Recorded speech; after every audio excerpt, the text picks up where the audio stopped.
ঘড়িতে বাজে হচ্ছে 4টে বা 5টা মতো, 5টা 10। আর এখানে রেডি হয়ে গেছি। এটা সন্ধে নয়, এটা সকাল। এত সকালবেলা কোনোদিনই ওটা হয় না, অনেকদিন পর এত সকালবেলা উঠেছি, কারণ একটু যাচ্ছি ঘুরতে। আর আমি এখানে রেডি হয়ে গেছি, আর এই একজন চুপ করে বসে আছে, এখন রেডি হয়নি, নিচে গিয়ে রেডি হব। আর বাইরে ভিউটা একবার দেখাই, ঠিক আছে? আবার গেটটা খুলে দেখি, বাইরে ভিউটা একবার দেখাই। কি ভিউজটা বাবা, পুরো অন্ধকার, বাহ, কুয়াশা কুয়াশা টাইপ। অতটা ক্যামেরা না বোঝা গেলেও পুরো কুয়াশা, কিচ্ছু দেখা যাচ্ছে না, মনেই হচ্ছে না 5টা বাজে। বলো, চলো রেডি হবে তো? না লাগলো না, রেডি হবে তো? পার করা হচ্ছে, পুরো অন্ধকার চারিদিকটা। এই গাড়ি আবার চলতে চায় না।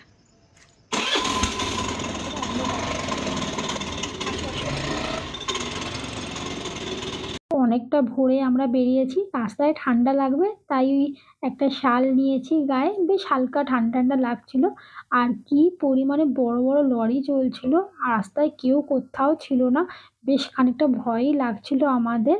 তো যাই হোক, তারপরেও আমরা যাচ্ছিলাম, কারণ আমাদের সূর্যোদয় দেখার খুব ইচ্ছা হয়েছে। তো অবশেষে পৌঁছেছি আমরা হাওড়া ময়দান, ওই যে ট্রেন্ডস মল দেখা যাচ্ছে। তারপরে আমরা চলে গিয়েছিলাম রামকৃষ্ণপুর ঘাট। আসার পর কিছু কিছু লোকজন দেখা যাচ্ছে সবে।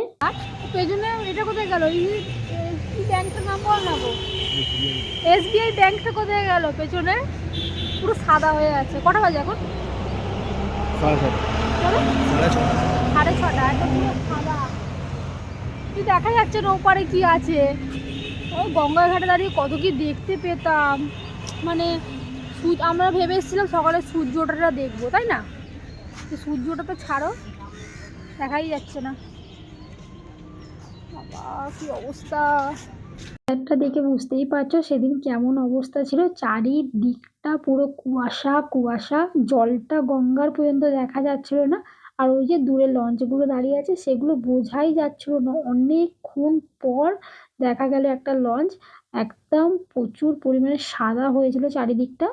কি হলো, চা ফুটছে? চা খাবে তো? খিদে, সকাল সকাল খালি খিদে পাচ্ছে এদের। মোটামুটি আমরা যাবার পর চায়ের দোকানটা খুললো, দুজনে অল্প করে একটু চা খেলাম। কি শান্তি না, গঙ্গার পার আর 1 কাপ চা। সূর্যি মামা ওঠা দেখা হলো না। সত্যি করে সূর্যি মামা ওটা দেখবো না আমরা? যত দূর থেকে সূর্যি মামা ওটা দেখতে এসেছিলাম তো। না, এত পরিমাণে কুয়াশা আছে বলে উঠবে না। ছুটি নয়, এত পরিমাণে কুয়াশা আছে। ভেতর দেখতে চলো না, দেখতে দেখতে যাবো তো।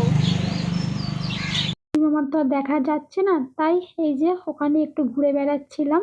যাই হোক, ঘুরে বেড়িয়ে ভাবলাম বাড়ি চলে আসবো, কারণ কোথাও কিচ্ছু দেখা যাচ্ছে না, এত পরিমাণে কুয়াশা। সেদিন ব্যাংকটা পর্যন্ত দেখা যাচ্ছে না, ভাবতে পারো আমি কোনোদিনও সকালবেলা এই রূপটা দেখিনি আমাদের। চলো এবার বাড়ি যাওয়া যাক, সূর্যি মামা তো দেখা হলো না।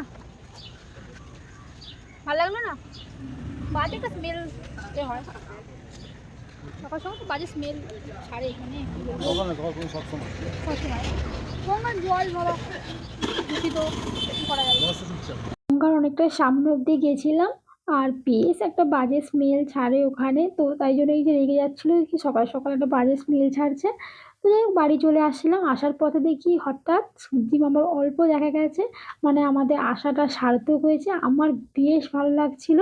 ঠাকুর দেখে দুর্গাপুরের সময় যখন বাড়ি ফিরি তখন দেখা যায়, বাট তখন আমি এতটা পরিমাণে ক্লান্ত থাকি যে ঘুমিয়ে ঘুমিয়ে বাড়ি ফিরতে হয়, তাই আর সূর্যি মামা ওঠা দেখা হয় না। কুয়াশা আরো বেড়ে যাচ্ছে।